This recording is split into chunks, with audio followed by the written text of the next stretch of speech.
दोस्तों, इस वीडियो में हम वन पंच मैन मांगा के चैप्टर 131 का रिव्यू करने वाले हैं, जिसका टाइटल है वांट लॉस। और अगर आपने इससे पहले वाले चैप्टर्स नहीं देखे हैं तो उसकी प्लेलिस्ट की लिंक मैंने कमेंट और डिस्क्रिप्शन बॉक्स में दे रखी है, तो आप वहां पर जाकर देख सकते हैं। तो जैसे कि पिछले चैप्टर में हमने देखा था कि डार्कशाइन और गारो फाइट कर रहे होते हैं और गारो ने डार्कशाइन की हालत बहुत खराब कर दी होती है, लेकिन तात्सुमाकी ने सबको बचाने के लिए सबको बैरियर में बंद कर दिया होता है, लेकिन गारो उन पत्थर के नीचे दब जाता है और तात्सुमाकी ने सभी हीरोज के पास बैरियर बना डाला होता है, लेकिन इयान उस बैरियर को तोड़कर प्राइवेट फोर्स को बचाने चला जाता है और उनके ऊपर भी बड़े पत्थर गिरने लगते हैं और तात्सुमाकी अपनी पावर से पूरे मॉन्स्टर एसोसिएशन को ऊपर खींच लेती है और वहां पर जेनोस भी किंग से मिलता है और लास्ट में साइतामा और बाकी लोग अंडरग्राउंड में ही फंस जाते हैं। तो चलिए इस चैप्टर को स्टार्ट करते हैं। चैप्टर की स्टार्टिंग में हम मेटल बैट को देखते हैं, जो हॉस्पिटल में एडमिट हुआ होता है और वो न्यूज चैनल देख रहा होता है और न्यूज वाले बताते हैं कि कुछ अजीब सी दुर्घटनाएं सिटी जेड में हो रही हैं और सूत्रों से पता लग रहा है कि ये सब दुर्घटनाएं मॉन्स्टर एसोसिएशन के पास वाली जगह पर हो रही हैं। अभी अभी सिटी जेड और उसके आसपास वाली सिटीज में सायरन्स को एक्टिवेट कर दिया है। हीरो एसोसिएशन के हिसाब से एस क्लास हीरोज की टीम सिटी जेड में पहुंच गई है दुर्घटना को देखने के लिए। सिटी जेड के बारे में अभी तक कोई भी साफ तस्वीर नहीं मिली है, लेकिन इन सब हालात को देखकर हम दुआ के अलावा और कुछ भी नहीं कर सकते। और मेटल बैट अपने बेड के नीचे से एक बैग निकालकर नीचे फेंक डालता है। तभी ज़ेंको बोलती है, लगता है वो भूकंप यहाँ तक भी पहुंच जाएगा बड़े भैया, क्या हीरोज सही सलामत होंगे? तो मेटल बैट बोलता है, चिंता मत करो, हीरोज कभी नहीं आते। और मेटल बैट खड़ा होकर कहीं जाने लगता है। तो ज़ेंको बोलती है, तुम कहाँ जा रहे हो? तो मेटल बैट बोलता है, बस टॉयलेट जा रहा हूँ। और मेटल बैट हॉस्पिटल से बाहर निकलकर अपने कपड़े बदल लेता है और सोचता है, ज़ेंको मैं थोड़ी ही देर में वापस आ जाऊंगा, माफ करना, तुम्हें मेरी वजह से चिंता करनी पड़ रही है, लेकिन हीरोज कभी नहीं आते। और वो एक पोल पर चढ़ जाता है और बोलता है, तो ये सब वहाँ चल रहा है, क्या बात है, मैं अपने अपोनेंट की लोकेशन को कितनी दूर से देख सकता हूँ। उन लोगों ने कहा था कि ये सब कुछ मॉन्स्टर एसोसिएशन के आसपास हो रहा है, इसका मतलब मुझे उस हीरो हंटर के बारे में भी कुछ खबर जरूर मिलेगी और शायद तक मैं वहाँ पर पहुँचकर दूसरे एस क्लास हीरोज की मदद कर पाऊँ। तो चलो चलते हैं। उसके बाद हम एक और हॉस्पिटल को देखते हैं, जहाँ पर एक नर्स बोलती है, सातुरो मैं आपका ब्लड प्रेशर मापने आई हूँ, लेकिन वहाँ पर कोई भी नहीं होता और बेड पर एक लेटर पड़ा हुआ होता है जिसमें लिखा होता, हॉस्पिटल स्टाफ आप लोगों का बहुत शुक्रिया कि आपने मेरा ध्यान रखा। मेरे ख्याल से अभी आपको बहुत सारे खाली बेड की जरूरत होगी क्योंकि बहुत सारे घायल लोग आने वाले हैं, तो प्लीज उनके लिए इन सभी बेड को खाली रखना। आपका हीरो मूमेंट राइडर। उसके बाद मूमेंट राइडर अपनी बाइसिकल निकालने लगता है। तभी टैंक टॉप मास्टर बोलता है, क्या तुम भी उसी जगह पर जा रहे हो? तुम वापस से गैर जिम्मेदार हो रहे हो। तो मूमेंट राइडर बोलता है, टैंक टॉप मास्टर तुम यहाँ पर? तो टैंक टॉप मास्टर बोलता है, तुम्हारी बॉडी पर अभी भी बहुत ज्यादा इंजरीज है, तो तुम कैसे फाइट करोगे? तो मूमेंट राइडर बोलता है, भले ही मॉन्स्टर के खिलाफ की फाइट में मैं ज्यादा यूजफुल नहीं हूँ, लेकिन सिटी जेड के आसपास कई लोग होंगे जिन्हें मदद की जरूरत होगी। तो टैंक टॉप मास्टर बोलता है, मैं भी तुम्हारे साथ चलूंगा। जिस तरह से तात्सुमाकी और मेटल नाइट मुसीबत का सामना करते हैं, उसे देखकर मुझे समझ में आ गया है कि उनकी पावर्स में और मेरी पावर में बहुत ज़्यादा फ़र्क है। इसलिए मैं अपनी ट्रेनिंग को वापस से स्टार्ट कर रहा हूँ। भले ही मैं पूरी तरह से रिकवर नहीं हुआ हूँ, लेकिन मैं घायल लोगों की मदद जरूर करूँगा ताकि टैंक टॉप का एक नया इतिहास लिखा जाए। मेरे कहने का मतलब है, मेरे पास करने के लिए बहुत ज़्यादा काम है और हमें कई सारे खाली बेड की भी ज़रूरत है ना?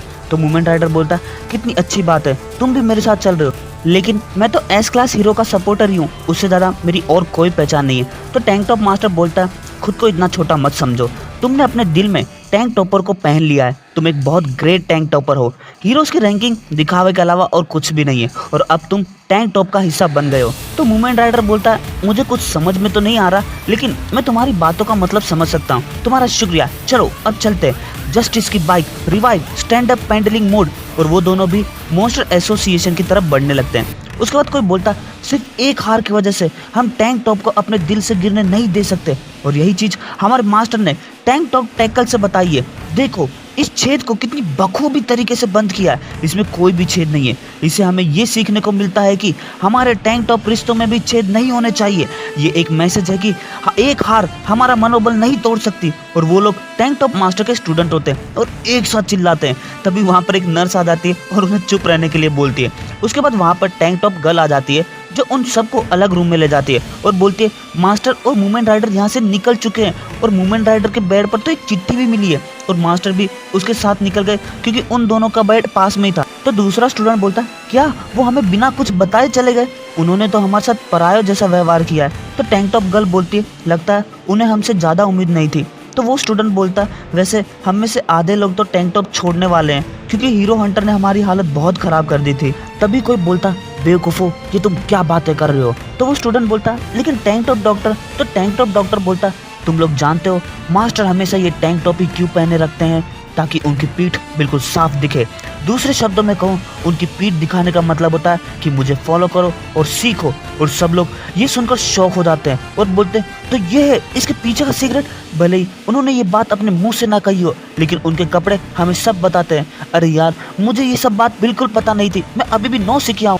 मास्टर जरूर मॉन्स्टर एसोसिएशन की तरफ जा रहे होंगे, चलो हम भी चलते हैं। मास्टर हम आपके पास आ रहे हैं। तभी कोई बोलता ये लोग बाहर निकलने के टाइम काफी जोश में लग रहे हैं। तो एक और आदमी बोलता मुझे तो लगा था ये टैंक टॉपर्स के मेंबर सिर्फ ऐसे ही होंगे, लेकिन मुझे नहीं पता था वो लोग इतने बहादुर हैं। और उनके कंपेयर में हमें देखो, और वो फुबुकी ग्रुप्स के मेंबर होते हैं और वो लोग भी तैयार हो जाते हैं और बोलते हैं हम टैंक टॉपर्स के ग्रुप को अपने से आगे नहीं निकलने दे सकते, चलो उन्हें दिखाते हैं हम बी क्लास हीरोज की पावर जो ब्लैक सूट पहनते हैं। तो एक मेंबर बोलती है मैं मिस फुबुकी से कांटेक्ट नहीं कर पा रही हूँ। तो वो लोग बोलते हैं कोई बात नहीं, वो जरूर मॉन्स्टर एसोसिएशन के पास होंगे, अगर हम अलग अलग होकर उन्हें ढूंढेंगे तो वो जरूर मिल जाएंगे।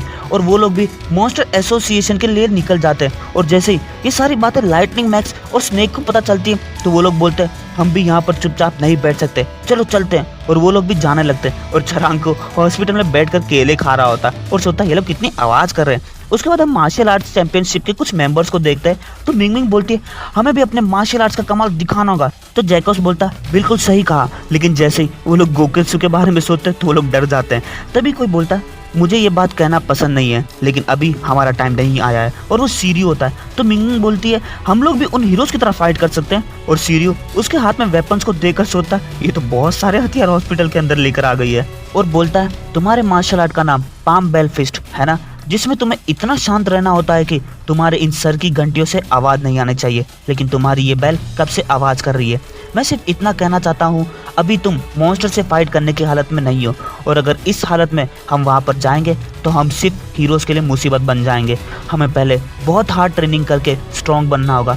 एक हीरो अपनी असली ताकत को दिल से बाहर निकालता है। इन हीरोज के पास ऐसी स्पिरिट है जो कभी नहीं टूट सकती, चाहे इनकी हालत कैसी भी हो या फिर कितनी भी खतरनाक सिचुएशन में क्यों ना हो, लेकिन ये लोग मदद करने से पीछे नहीं हटेंगे। और ये लोग फिजिकल और मेंटली दोनों स्ट्रांग होते हैं। और एक दिन मैं भी हीरो बनना चाहता हूँ। अगले पैनल में हम मॉन्स्टर एसोसिएशन को देखते हैं जिसमें साइतामा और बाकी लोग अंडरग्राउंड में बंद होते हैं। तो साइतामा बोलता अरे यार कितना ज्यादा अंधेरा है। तो मॉन्स्टर सोचता अरे यार मॉन्स्टर किंग के तरफ जाने वाला रास्ता तो बंद हो गया है, जिसका मतलब अगर मैं इसे कुछ बोला तो ये मेरी हालत खराब कर देगा।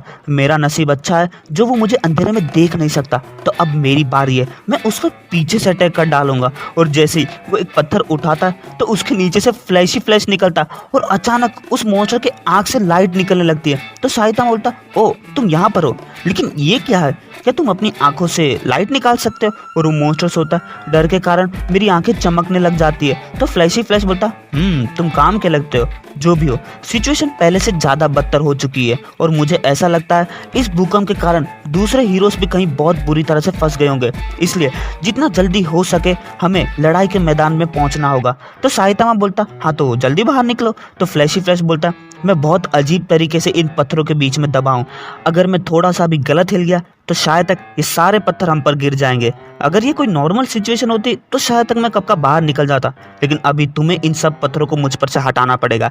तो साइतामा बोलता सही में यार। और उस मॉन्स्टर को बोलता देखो मैं काम शुरू कर रहा हूँ तो तुम वहां पर थोड़ी लाइट डालो। अरे इतनी ज्यादा भी नहीं, थोड़ी कम करो। और वो मॉन्स्टर साइतामा के टकले पर लाइट डालता है और वो पूरी जगह चमकने लगती है। तो साइतामा बोलता क्या बात है, अब थोड़ा अच्छा लग रहा है, कितना चमकदार है। लेकिन जैसे ही साइतामा को पता चलता है कि वो मॉन्स्टर उसके सर पर लाइट डाल रहा होता है तो वो उसे पकड़ लेता है और बोलता दोबारा ऐसा किया तो मार डालूंगा। तो फ्लैशी फ्लैश बोलता अब जल्दी करो, देखो ध्यान से इस वाले पत्थर को उठाओ, इस वाले को। और जैसे ही साइतामा एक पत्थर को हटाता है तो उसके सर पर एक पत्थर आकर गिरता है। तो फ्लैशी फ्लैश बोलता माफ कर देना, मेरे ख्याल से तुम्हें इस वाले पत्थर को उठाना है। तो साइतामा बोलता ये वाला, और वो उस पत्थर को जैसे ही हटाता है तभी एक और पत्थर उसके सर पर आकर गिरता। तो फ्लैशी फ्लैश बोलता सही में बिल्डिंग खड़ी करने वाले गेम में तुम बहुत खराब हो। तो साइतामा बोलता मैं तुम्हारे हिसाब से ही हटा रहा हूँ, ओए क्या तुम कोशिश करना चाहोगे। और वो मॉन्स्टर जैसे एक पत्थर उठाता है तो फिर से साइतामा के सर पर एक और पत्थर आकर गिरता है। तो साइतामा बोलता ये सब क्या हो रहा है।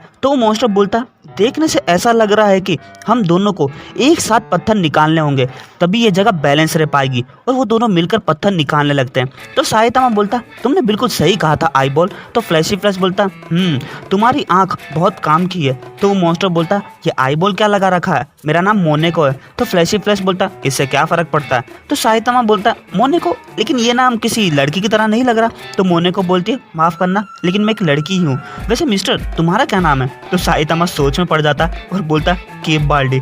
तो फ्लैशी फ्लैश बोलता, क्या केप बाल्डी, कितना ना समझ जैसा नाम रखा है। तो मोनेको सोचती, फ्लैशी फ्लैश भी कुछ खास नहीं है, ऐसा लग रहा है कोई टूटी हुई हड्डी हो। और साइतामा फ्लैशी फ्लैश के फेस पर पत्थर रख डालता है। तो फ्लैशी फ्लैश बोलता, ओए मुझे दबा मत देना। तो साइतामा बोलता, मेरा नाम साइतामा है और तुमसे मिलकर अच्छा लगा मोनेको। तो फ्लैशी फ्लैश बोलता, जल्दी से इन पत्थरों को हटाओ। तो दोस्तों, ये चैप्टर यहीं खत्म होता है। उम्मीद करता हूँ आपको ये चैप्टर पसंद आया, और अगर चैप्टर पसंद आया तो वीडियो पर लाइक ठोकिए, शेयर करिए, और अगर आप नए हो तो सब्सक्राइब करिए, पुराने हो तो कमेंट जरूर करिए। मिलते हैं आपसे अगले चैप्टर में।